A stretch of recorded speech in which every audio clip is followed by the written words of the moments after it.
For this video, we interviewed 2 students, a teacher, and a counselor at Lansing Eastern High School to better understand Bronfenbrenner's ecological systems theory.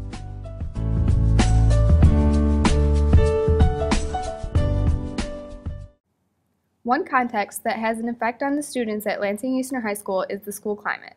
We asked students and teachers about the quality of the school building. Everyone unanimously agreed that the building was very old and in poor condition. The poor condition of the school extends to the outside facilities as well. The tennis courts were cracked and uneven, the football field was grass rather than AstroTurf, and the track was concrete. We asked the students and staff to describe the condition of their school building. The school building is old. It was built in 1927. There are areas within the building that are troublesome. There's black mold in the restroom that I have to use every day. And that is extremely environmentally hazardous. It could use some work to fix it up, kind of facelift sort of stuff.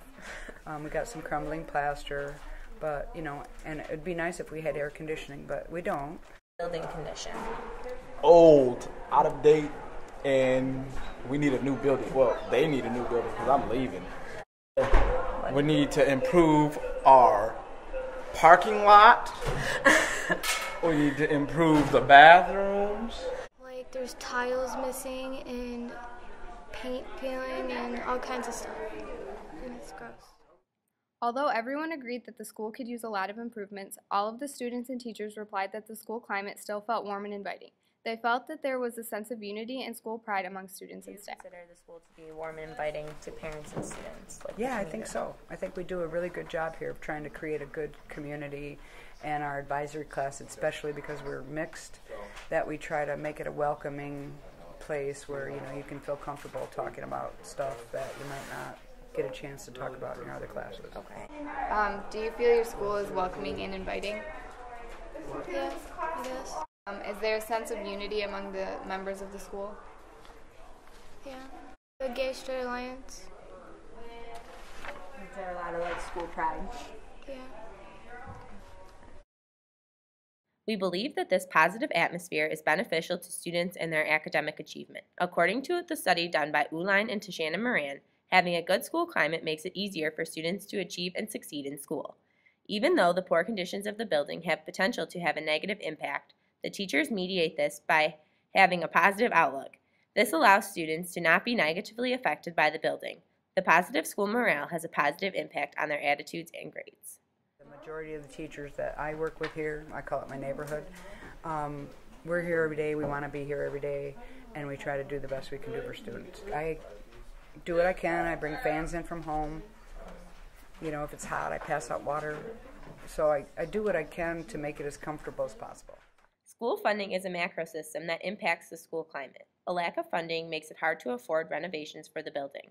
However, the teachers and staff are micro systems that mediate how the school feels. The teachers make an effort to make the best of the situation handed to them.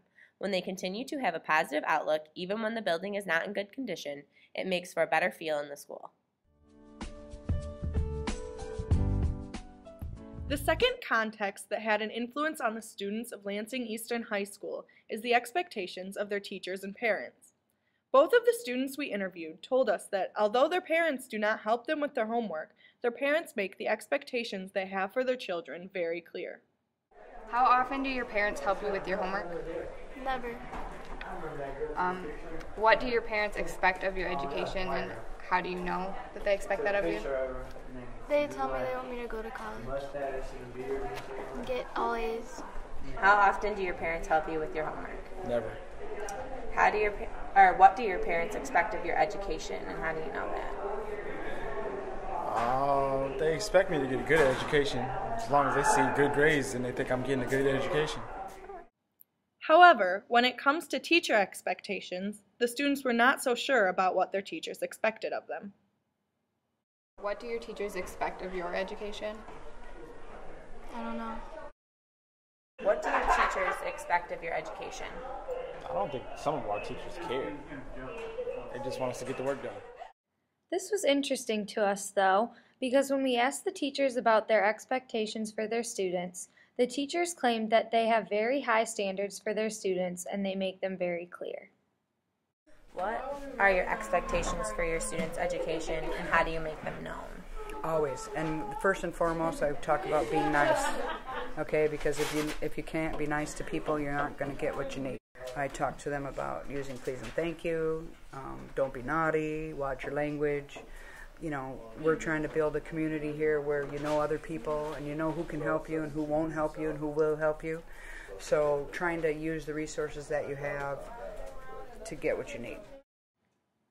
This contradiction in responses between teachers and students means that although teachers are under the impression that they are being clear with their expectations, they still are not getting through to the students. Students are not aware of these high expectations. According to Conscious, expectations being known by the students is the biggest factor that affects student achievement. Knowing this, if teachers found a way to make themselves more clear with their expectations, this would lead to an increase in student achievement.